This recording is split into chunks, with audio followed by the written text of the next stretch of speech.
The transport ship Horizon shook violently as it entered the atmosphere of Zerion 7. Katie Walsh gripped the edge of her seat in the cargo bay, her knuckles turning white. She was just a mechanic, not trained for combat or emergencies. The red warning lights flashed across the metal walls and the sound of tearing metal filled her ears. "Brace for impact," someone shouted over the intercom, but the words were cut off by an explosion. The ship broke apart. Katie felt herself thrown forward, then sideways. Then she hit something hard. Everything went black. When she opened her eyes, pain shot through her entire body. She was lying in twisted metal and debris. Smoke filled the air, making it hard to breathe. Katie coughed and tried to move. Her left arm screamed in protest, but nothing felt broken. She pushed herself up slowly, looking around at the wreckage. The cargo bay had been ripped open. Half of it was just gone, torn away during the crash. Through the gap, she could see an alien landscape. Red trees stretched toward a purple sky. The ground was covered in strange rocks that looked sharp and dangerous. This was Zerion 7, a planet she had only read about in reports. It was supposed to be uninhabited and hostile to most life forms. "Hello?" Katie called out. Her voice was weak and hoarse. "Is anyone there?" No response came. She climbed over a fallen beam and made her way through the wreckage. The bodies of her crewmates lay scattered among the debris. Katie checked each one, hoping to find someone alive, but there was no pulse, no breath. 12 people had been on this ship. Now she was alone. Katie felt tears burning her eyes, but she forced them back. She couldn't afford to break down now. She needed to survive. She needed to think. She searched through the wreckage looking for anything useful. Most of the equipment was destroyed, but she found a small medkit wedged under a collapsed wall panel. Inside were bandages, pain medication, and a few emergency supplies. She also found a survival knife with a 6-inch blade and a communicator that looked damaged but might still work. Katie treated the cuts on her arms and face as best as she could. The pain medication helped, but her body still ached. She strapped the knife to her belt and tucked the communicator into her jacket pocket. There wasn't much else worth taking. The food supplies had been in another section of the ship, probably scattered across miles of wilderness now. The sun was setting. The purple sky was turning darker, almost black. Katie realized she needed shelter. The wreckage might provide some protection, but something told her to put distance between herself and the crash site. Smoke was still rising from the debris, and if there were any predators on this planet, they would investigate. She started walking toward a cluster of red trees about 200 yards away. The ground was uneven and covered in small rocks that crunched under her boots. Strange plants grew in patches, their leaves a sickly yellow color. Katie avoided touching anything. On alien worlds, even plants could be dangerous. As darkness fell, the temperature dropped rapidly. Katie wrapped her arms around herself, shivering. She should have grabbed more clothing from the wreckage, but it was too late to go back now. The crash site was already fading into the distance behind her. Then she heard it. A howl, long and eerie, echoing through the forest. It didn't sound like any animal from Earth. The pitch was wrong, too high and too low at the same time. Katie froze, her heart pounding. Another howl answered the first, then another. They were coming from different directions. She started running. The trees closed in around her, their red bark looking like dried blood in the dim light. Her boots slipped on loose rocks, but she kept moving. The howls grew louder, closer. Whatever was making those sounds was hunting her. Katie burst into a small clearing and stopped. In front of her stood a massive tree, its trunk wider than a car. She pressed her back against it, pulling out her knife. The blade looked pathetically small in her shaking hand. The creatures emerged from the shadows. Katie's breath caught in her throat. They were huge, standing nearly 6 feet tall at the shoulder. At first she thought they were wolves, but these were nothing like Earth animals. Their bodies were covered in black scales that reflected the moonlight. Each creature had 6 glowing yellow eyes arranged in 2 rows across their elongated heads. Their mouths opened to reveal rows of crystalline teeth that looked like shards of glass. There were at least 8 of them, maybe more. They moved with terrible intelligence, spreading out to surround her. Katie counted them, her mind racing. She had read about pack hunters. These creatures were coordinating their attack, cutting off every possible escape route. One of them, larger than the others, stepped forward. It had to be the alpha. Its 6 eyes fixed on Katie, studying her. She could see her reflection in those glowing orbs, small and helpless. The creature's nostrils flared as it sniffed the air, smelling her fear. Katie raised her knife, but she knew it was useless. What could one small blade do against these monsters? She thought about her family back on Earth, about her friends, about all the things she would never get to do. She was 20 years old and she was going to die on an alien planet, torn apart by creatures that shouldn't exist. The Alpha took another step forward, its breath misted in the cold air, smelling like copper and rot. Katie pressed harder against the tree as if she could somehow push through it and escape. The other creatures moved closer, tightening the circle. She could hear their claws scraping against the rocks, could see their muscles tensing for the final attack. This was it. These were her last moments. Katie closed her eyes, not wanting to see the end coming. Then the entire clearing exploded with light. Katie's eyes snapped open as bright blue energy bolts tore through the air. The creatures scattered, howling in confusion and pain. One of them fell, its body smoking from a direct hit.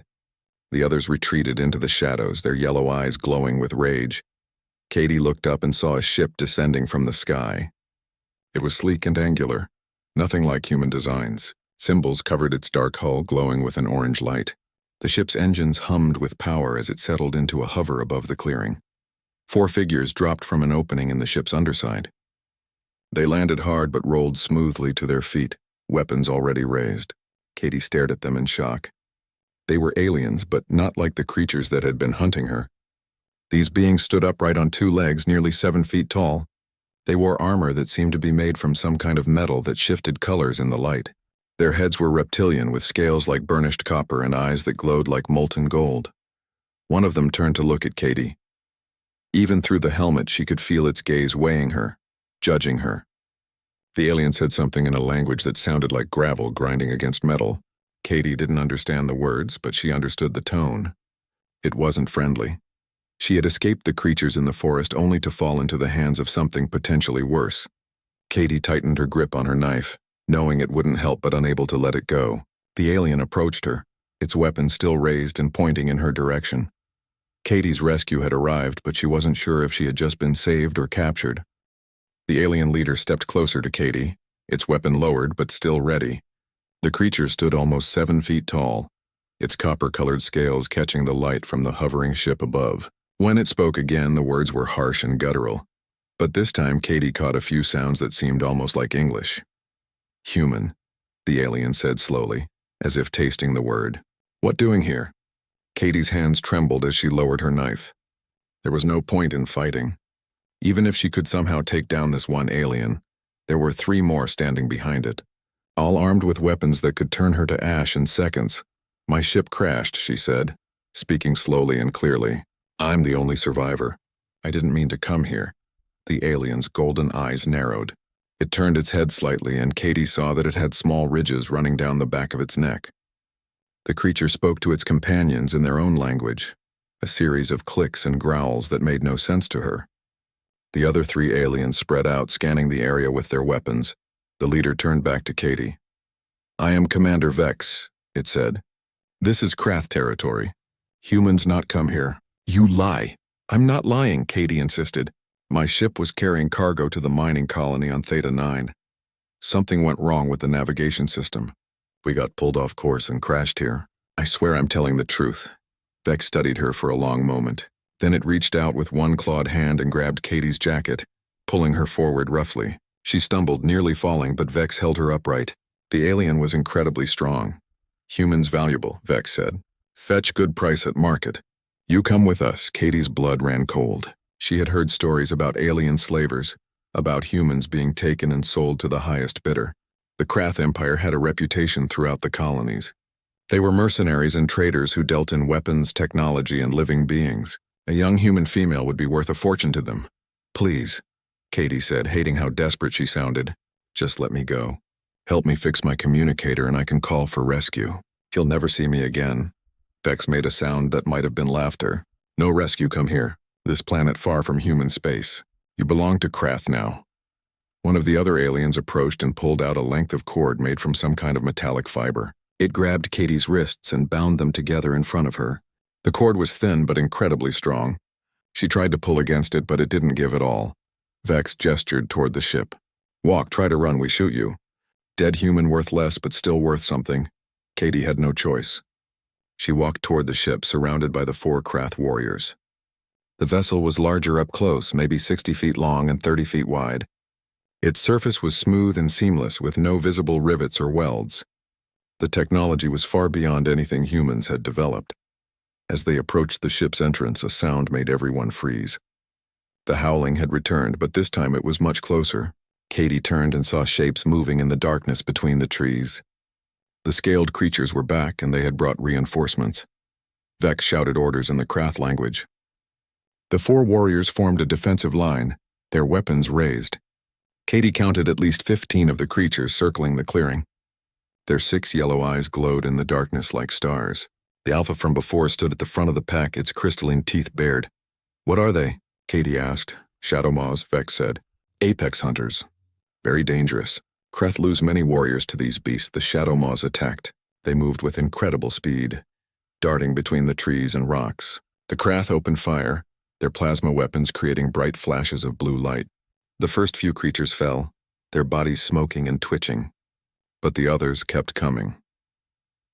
One Shadow Maw leaped at a Krath warrior on the left side of the formation.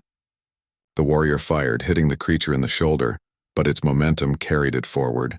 Jaws clamped down on the warrior's arm, and Katie heard the crunch of breaking armor. The warrior screamed and fell. Another Shadow Maw circled behind the group, trying to flank them. Vex spun and fired, catching the creature in the head. It dropped instantly. But more were coming from the forest, attracted by the sounds of battle and the smell of blood. The Krath warriors fought well, their training evident in every movement. They covered each other's positions, called out warnings, and made every shot count. But the Shadow Maws were relentless. They seemed to have no fear of death, throwing themselves at the warriors again and again. A second warrior fell, dragged down by 2 Shadow Maws working together. The creature's screams cut off abruptly. Now there were only Vex and 1 other warrior left standing. Katie pressed herself against a rock, trying to stay out of the way. Her bound hands made her feel even more helpless than before. Vex's eyes darted between the approaching Shadow Maws and his ship. Katie could see him calculating the distance. They couldn't make it. There were too many creatures between them and safety. Even if they ran, the Shadow Maws would catch them before they reached the entrance. The Alpha Shadow Maw moved forward, its body low to the ground. It was preparing for a final attack. The other creatures formed a semicircle, blocking any escape. Katie saw Vex's hand tighten on his weapon. The commander knew this was the end. Then Vex did something that shocked Katie. He reached down and cut the cord, binding her wrists with a small blade from his belt. He pulled the plasma pistol from his hip and shoved it into her hands. "You fight or you die," Vex growled. "Choose now." Katie stared at the weapon. It was heavier than she expected, its surface warm to the touch. She had never fired a gun before, let alone an alien energy weapon. Her hands shook as she tried to find the trigger. "How do I—" "Point and squeeze," Vex snapped. "Even human can do this." The Shadow Maws charged. Vex and his remaining warrior opened fire, their shots carefully aimed. 2 creatures fell, then a third. But there were still too many. The Alpha leaped at Vex, and the commander rolled to the side, narrowly avoiding its snapping jaws. A Shadow Maw broke through the line and ran straight at Katie. Its 6 eyes locked onto her, seeing easy prey. Katie raised the plasma pistol with both hands, her finger finding the trigger. The creature was 10 feet away, then 5. She squeezed. The weapon kicked in her hands much harder than she expected. The shot went wide, missing the Shadow Maw completely. But the plasma bolt struck a tree trunk 15 feet behind the creature. The tree exploded in a shower of splinters and flames. Fire spread across its red bark, crackling and hissing. The Shadow Maw skidded to a stop so fast it nearly fell over. Its 6 eyes went wide, fixed on the burning tree. It let out a high-pitched whine and scrambled backward. The other creatures stopped their attack, all of them staring at the flames. Then as one, the entire pack turned and ran. They disappeared into the forest, their howls fading into the distance.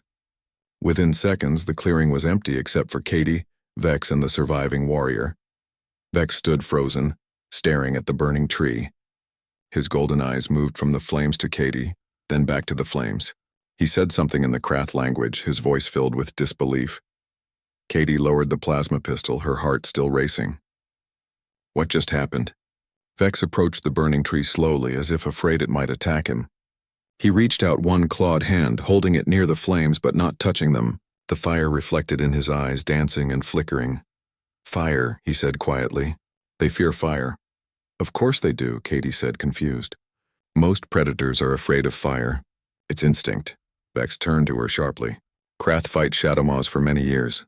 Lose countless warriors. Try every weapon, every tactic. Nothing work. But this simple fire makes them run like scared younglings. Katie looked at the burning tree, then at the plasma pistol in her hands. Understanding dawned on her slowly. The Krath were an advanced species with incredible technology, but sometimes the simplest solutions were the ones that worked best. Humans had been using fire as a weapon and a tool for thousands of years. It was so basic, so primitive that the Krath had never even considered it. Vex spoke rapidly into a device on his wrist. Katie couldn't understand the words, but she heard the urgency in his voice. He was calling his ship, requesting something. A minute later, equipment began descending from the vessel on a small platform. The commander turned to Katie, his expression unreadable. "Human," he said. "I make deal with you." Katie stood in the clearing, still holding the plasma pistol. The burning tree cast dancing shadows across the ground. Vex watched her with those golden eyes, waiting for her response. She didn't trust him, but she also knew she had no real choice. Without help, she would die on this planet. What kind of deal? She asked carefully. Vex gestured at the burning tree. "You teach Krath about fire, how to use as weapon against Shadowmaws. In return, I help fix your communicator, let you call for rescue. No slavery, no market. You go free." Katie considered this. It seemed too good to be true, but Vex appeared sincere. The Shadowmaws had clearly been a problem for the Krath for a long time. If she could help them solve that problem, maybe they would keep their word. "How do I know you'll keep your promise?" she asked. "Krath value honor above profit," Vex said. "I give you my word as commander. You help us, we help you. Fair trade," Katie nodded slowly. "All right, I'll help you." Over the next hour, Vex's ship landed fully in the clearing. More Krath warriors emerged along with equipment and supplies. They set up a temporary camp while Vex explained the situation to his team. Katie could see the doubt on their faces. Fire seemed too simple, too primitive to be an effective weapon. But Vex ordered them to listen. Katie was brought to a work area where various tools and materials had been laid out. She examined what they had available. The Krath technology was impressive, but much of it was unnecessarily complex for what she had in mind. "First, we need to understand why fire works," Katie explained. Vex had assigned a translator device to her, a small piece that attached to her collar and converted her words into Krath language. "The Shadowmaws have never encountered fire before, right?" Vex nodded. "Planet atmosphere prevents natural combustion. No lightning fires, no volcanic activity. Fire does not exist here naturally." "That explains it," Katie said. "The Shadowmaws have no evolutionary defense against fire. It's completely unknown to them, so their instinct is to flee, even if they're not actually being hurt by it. The sight and smell of fire triggers a panic response." She picked up a long metal rod from the equipment pile. "We can start simple. Torches. Wrap the end in something flammable, light it, and you have a weapon that will make the Shadowmaws run." One of the Krath warriors, a female named Cora, spoke up. "But we have no flammable materials. Nothing on this planet burns easily." Katie thought for a moment. "What about your fuel? The stuff you use to power your ships and weapons?" Vex's eyes widened slightly. "Plasma fuel is highly combustible, but also very dangerous. Then we use it carefully," Katie said. "Dilute it if you need to. The point isn't to create an explosion. We just need sustained flame." They spent the next several hours experimenting. Katie showed them how to create simple torches using metal rods wrapped in fabric, soaked in diluted plasma fuel. When lit, they burned with a bright blue flame that lasted for nearly 30 minutes. The Krath warriors practiced carrying them, learning to use them as both light sources and weapons. Next, Katie turned her attention to their ranged weapons. The plasma rifles the Krath used were powerful, but they fired in short bursts. Katie suggested modifying them to create a sustained stream of flame instead. "Your rifles already superheat plasma," she explained to Cora, who seemed to be the team's weapons specialist. "Can you adjust the dispersal rate? Make it spread out in a cone instead of a focused bolt?" Cora examined her rifle thoughtfully. "Possible. Would require recalibrating the magnetic containment field. Reduce pressure, widen aperture." "Exactly," Katie said. "Turn your rifles into flamethrowers." The word didn't translate properly, but Cora understood the concept. She took apart her weapon and began making adjustments. 2 hours later, she had a working prototype. When she fired it, a cone of blue flame shot out 15 feet. washing over a test target and reducing it to slag. Vex watched the demonstration with obvious satisfaction. This will change everything. Shadow Maws will not approach warriors carrying flame weapons. As the Krath team worked on modifying more weapons, Katie sat down with Vex. He had kept his promise about the communicator. His technicians had repaired it and it was now charging. In a few hours, she would be able to send a distress signal. Why do the Krath hunt on this planet? Katie asked. If the Shadow Maws are so dangerous, why keep coming here? Vex was quiet for a moment. Zarion 7 has valuable minerals beneath surface. Very rare, very expensive. Krath mining operations here provide wealth for Empire. But Shadow Maws kill many workers, many warriors. Cost is high. And now you can protect them, Katie said. Yes, thanks to human cleverness. Vex tilted his head, studying her. Why do humans think differently than other species? Katie laughed. I don't know if we think differently. We just grew up on a planet that was trying to kill us constantly. Earth has predators, diseases, natural disasters. Humans survived by being adaptable. We learned to use tools to solve problems with whatever we had available. Fire was one of the first tools we mastered. Krath have advanced technology, Vex said. We rely on it. Perhaps too much. Technology is great, Katie agreed. But sometimes the old ways work better. Or at least simpler. Over the next 2 days, Katie continued working with the Krath team. They developed fire arrows that could be launched from their long-range weapons. They created incendiary grenades using concentrated plasma fuel. They even designed portable flame barriers that could be set up around mining camps. Katie found herself enjoying the work. The Krath were quick learners, and once they got over their initial skepticism, they embraced the fire weapons enthusiastically. Cora became particularly skilled, developing new modifications that Katie hadn't even thought of. On the 3rd day, Vex received a transmission from the Krath command ship in orbit. After listening to the message, he approached Katie with a serious expression.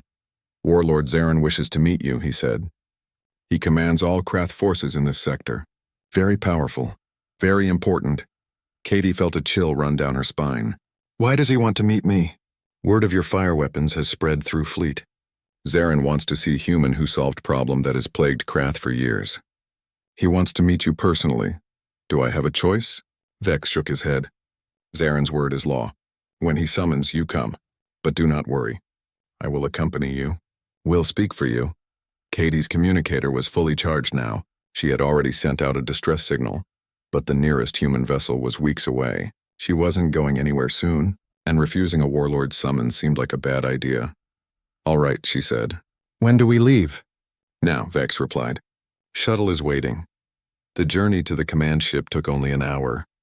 Katie had never been on an alien vessel before, and she found herself fascinated by the Krath design. Everything was built for creatures larger than humans, so she felt small and out of place. But Vex stayed close, guiding her through the corridors. The command ship was massive, easily 10 times the size of any human vessel Katie had seen. Thousands of Krath lived and worked here, maintaining weapons, ships, and equipment. They stared at Katie as she passed, their golden eyes curious and intense. Warlord Zarin's chamber was at the heart of the ship. The doors were 30 feet tall and covered in carved symbols. 2 guards stood on either side, both heavily armed. They let Vex and Katie pass without question. Inside, the chamber was vast and dimly lit. Zarin sat on a raised platform at the far end. He was ancient. His copper scales faded to a dull bronze and covered in scars. But his eyes were sharp, missing nothing. He radiated power and authority. Katie approached with Vex, trying to keep her hands from shaking. Vex knelt, and she quickly followed his example. Warlord Zarin, Vex said in English, for Katie's benefit. I present Katie Walsh, the human who discovered fire weakness of Shadow Maws. Zarin stood and walked down from his platform. He moved slowly but with purpose. When he reached Katie, he studied her for a long moment, his gaze moving from her head to her feet and back again.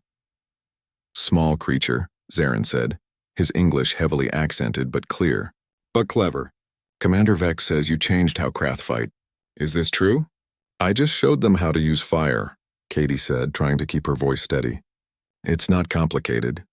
Simple solutions often best solutions, Zarin agreed. Krath build great weapons, great ships. But forget basics. You remind us that power comes in many forms.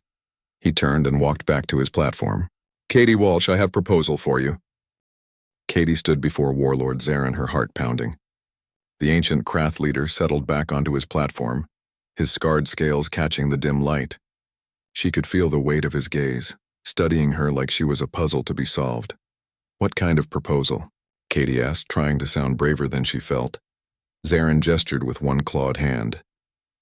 A holographic display appeared in the air between them, showing a star map. Katie recognized some of the systems from her navigation training, but many were unfamiliar. Red markers dotted the map, spreading like a disease across one entire sector.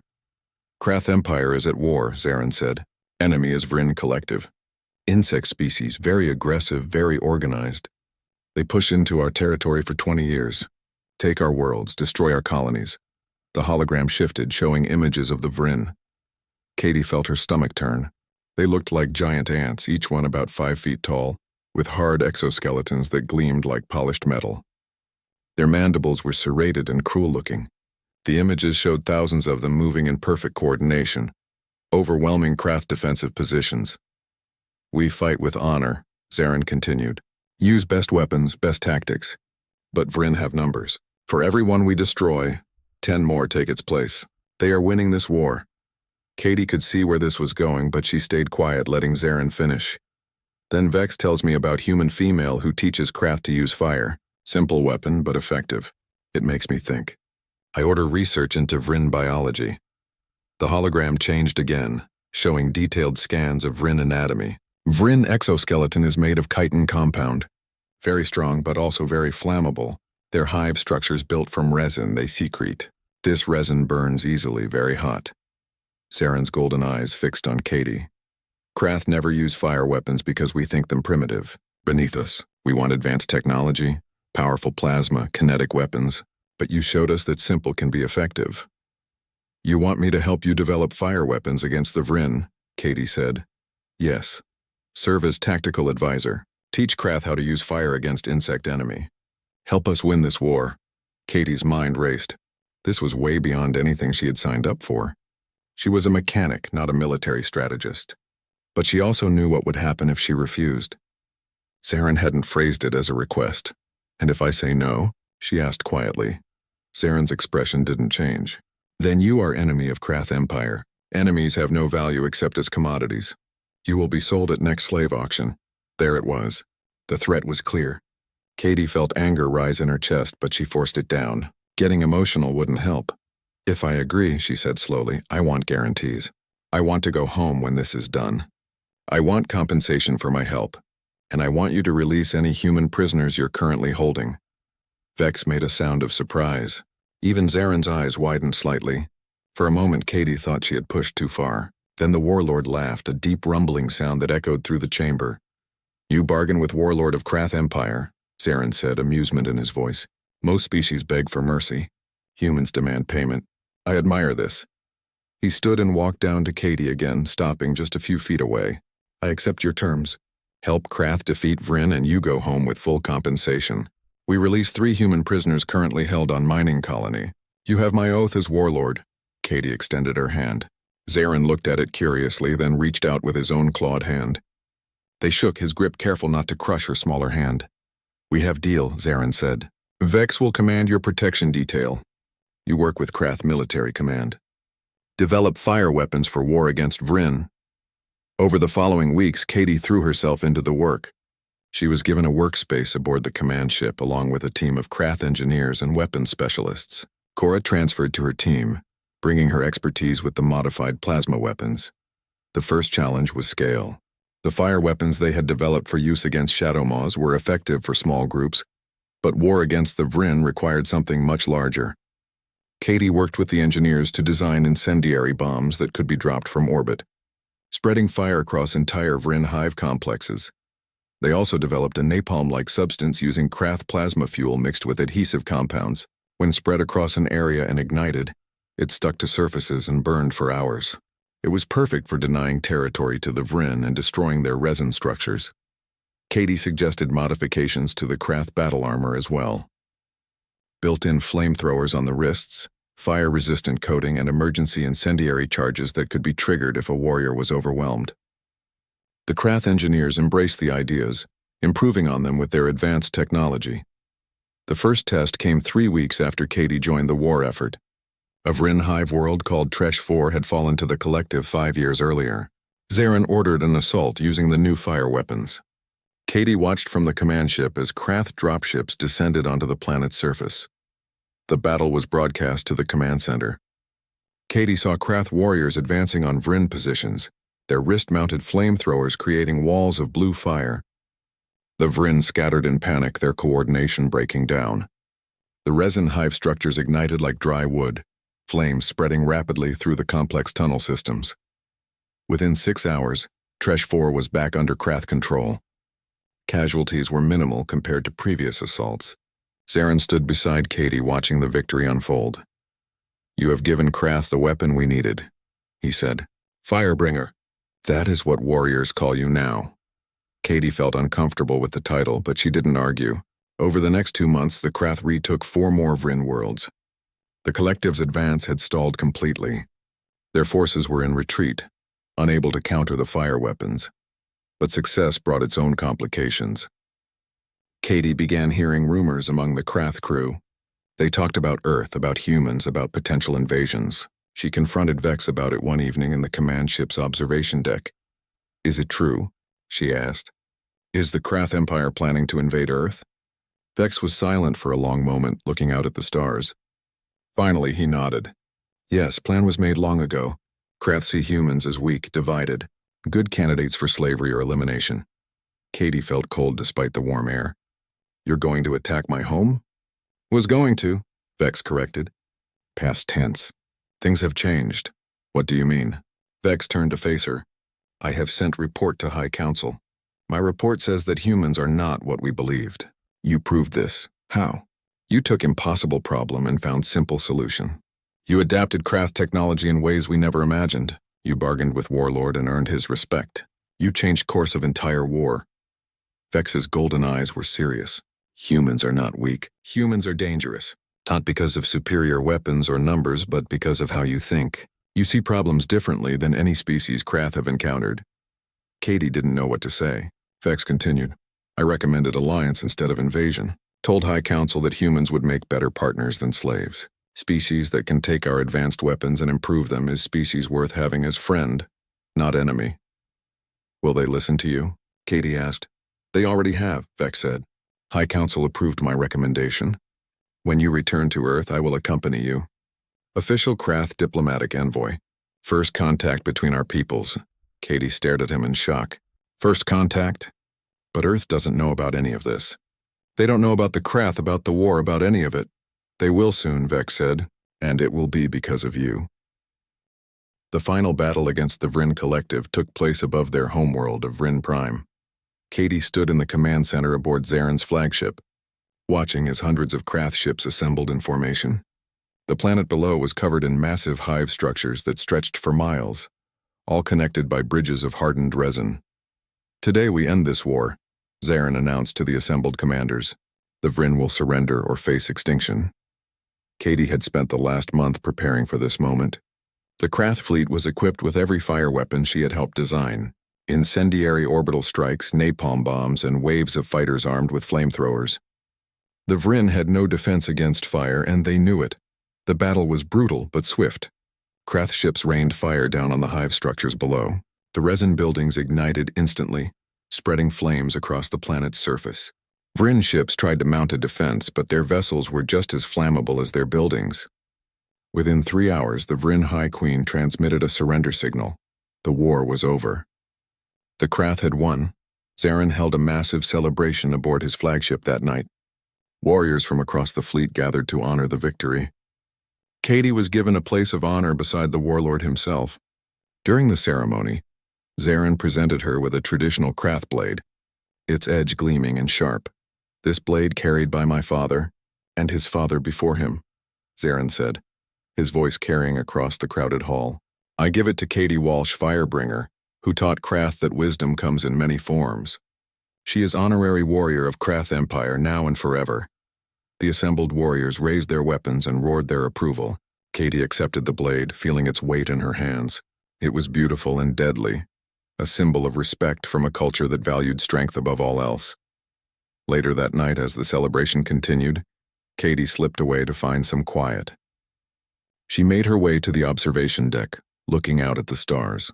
Earth was out there somewhere, weeks of travel away. She had been gone for nearly 6 months now. Her family probably thought she was dead.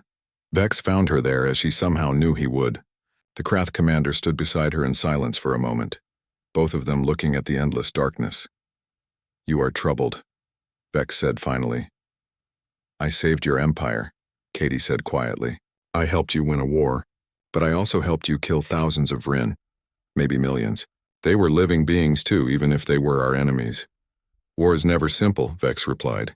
"Vryn would have killed many more Krath if allowed to continue. You gave us tool to end conflict quickly, with less death on both sides. This is good thing, is it?" Katie asked. "Or did I just teach you better ways to kill?" Vex was quiet for a long moment. "Perhaps both. Fire is tool and weapon, can be used to warm home or burn enemy. Choice of how to use it belongs to wielder, not to tool itself." Katie thought about this. She had shown the Krath how to weaponize fire, but they were the ones who chose how to deploy it. They could have used overwhelming force from the start, burned entire worlds. Instead, they had targeted military installations and offered surrender. The Krath had shown more restraint than she expected. "When do we leave for Earth?" she asked. 3 days, Vex said. "Ship is being prepared. Small diplomatic vessel, fast and well armed. I will command escort. Cora has volunteered to join mission as well. She wishes to see human homeworld." "Earth isn't going to know what to do with you," Katie said with a slight smile. "We've been alone out here thinking we were the only intelligent species. You're going to turn everything upside down." "Change is often uncomfortable," Vex agreed, "but also necessary. Humans cannot remain isolated. Galaxy is large and dangerous. Better to have allies." The journey to Earth took 23 days. Katie spent most of that time preparing Vex and his team for what they would encounter. She explained Earth's political divisions, the different nations and cultures, the fact that humanity didn't have a unified government. Vex found this concept strange but interesting. She also told them about Earth's history of conflict, about wars fought over territory and resources and ideology. The Krath understood war, but the scale of human self-destruction surprised them. Katie explained that it made humanity stronger in some ways. Every conflict taught lessons, forced innovation, pushed boundaries. When Earth finally appeared in the viewport, Katie felt tears in her eyes. The blue and green planet looked so small and fragile from space. She had wondered if she would ever see it again. The Krath ship approached slowly, broadcasting diplomatic signals on all frequencies. Earth's defense satellites detected them immediately, and within minutes Katie's communicator was flooded with hails from various military organizations. She responded, identifying herself and explaining the situation. The response was chaos. Some wanted to blow the Krath ship out of orbit. Others wanted to send negotiators. The United Nations scrambled to convene an emergency session. Nobody could agree on what to do. Finally, Katie opened a broad channel and addressed Earth directly. She explained everything that had happened, from her crash on Zarian 7 to the war against the Vryn. She told them about the Krath's original invasion plans and how those plans had changed. She made it clear that the Krath were here as allies, not conquerors. "They could have killed me," Katie said into the camera, knowing millions were watching. "They could have enslaved me. Instead, they worked with me. They listened to my ideas. They respected my knowledge. The Krath Empire was planning to invade Earth, but they changed their minds when they realized what humanity was capable of. Not our weapons or our ships, but our ability to solve problems. Our creativity, our adaptability." She paused, choosing her next words carefully. "The galaxy is bigger than we imagined, and it's not empty. There are empires out there, species with technology centuries ahead of ours. We can't hide from them forever, but we can choose how we meet them. As enemies or as partners. I chose partnership. Now you have to decide if you will too." The response took hours. Katie, Vex, and the crew waited in orbit while Earth's governments debated. Finally, a transmission came through. The United Nations had agreed to allow the Krath ship to land at a secure location in Switzerland. Negotiations would begin immediately. The landing was televised worldwide. Billions of people watched as the sleek Krath vessel touched down on Earth soil for the first time. The hatch opened and Vex emerged, followed by Cora and the rest of the diplomatic team. They wore ceremonial armor that gleamed in the sunlight. Katie walked beside Vex, serving as translator and mediator. Human officials waited nervously, flanked by security forces. The two groups approached each other slowly, neither quite sure what to expect. Then Vex did something that surprised everyone. He knelt, placing one clawed hand over his chest in a gesture of respect. The other Krath followed his example. "We come in peace," Vex said, his voice amplified by translators. "We come to honor Katie Walsh, who taught us wisdom. We come to offer alliance between Krath Empire and humanity." The chief UN negotiator, a woman named Linda Hayes, stepped forward. She looked at Katie, who nodded encouragingly. Linda extended her hand and Vex took it carefully. "Welcome to Earth," Linda said. "Let's talk." Over the following months, Katie became Earth's first interstellar ambassador. She worked with both human governments and the Krath delegation to establish formal diplomatic relations. Trade agreements were negotiated. Technology exchanges were arranged. The Krath offered advanced manufacturing techniques in return for human innovation and problem-solving skills. Katie also made sure the 3 human prisoners from the mining colony were returned safely. They had been working in harsh conditions and it took weeks of medical treatment to restore their health. But they were alive and they were home. The Krath presence on Earth transformed everything. Human scientists studied their technology, while Krath scholars examined human history and culture. What emerged was a partnership that benefited both species. The Krath gained access to human creativity and adaptability, while humans gained protection and knowledge about the wider galaxy. Katie moved between both worlds, comfortable in neither, but respected in both. She gave lectures at universities about her experiences. She advised military leaders on alien psychology. She helped design Earth's first true interstellar vessels, combining human innovation with Krath engineering. 1 year after her return, Katie stood in the same UN assembly hall where Vex had first addressed Earth's leaders. This time, she was presenting humanity's application to join the Galactic Council, a coalition of species that governed trade and diplomacy across multiple sectors. "A year ago, I was alone on a hostile planet, surrounded by predators and certain I was going to die," Katie said to the assembled delegates. "But I survived. Not because I was the strongest or the fastest. I survived because I found a simple solution to an impossible problem. That's what humans do. We adapt, we improvise, we overcome." She looked around the room, meeting the eyes of humans and Krath alike. The galaxy thought we were weak because we don't have the most advanced weapons or the biggest ships. But strength isn't just about technology. It's about resilience. It's about finding answers where others see only obstacles. The Krath Empire learned this lesson, and it changed their entire approach to humanity.